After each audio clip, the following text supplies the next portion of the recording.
Rincung pucuk tanpa suasa, alat pusaka ba urang jamun, ngan perang musuh masa Belanda yo cok merdeka gemat kerajaan.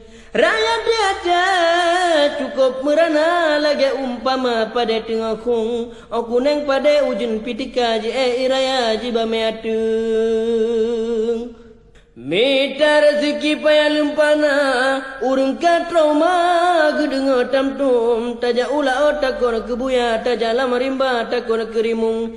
Tak buka TV, nonton acara tak berita hana lehirin, tititi mayat du manusia tan leharga mesti onnalung.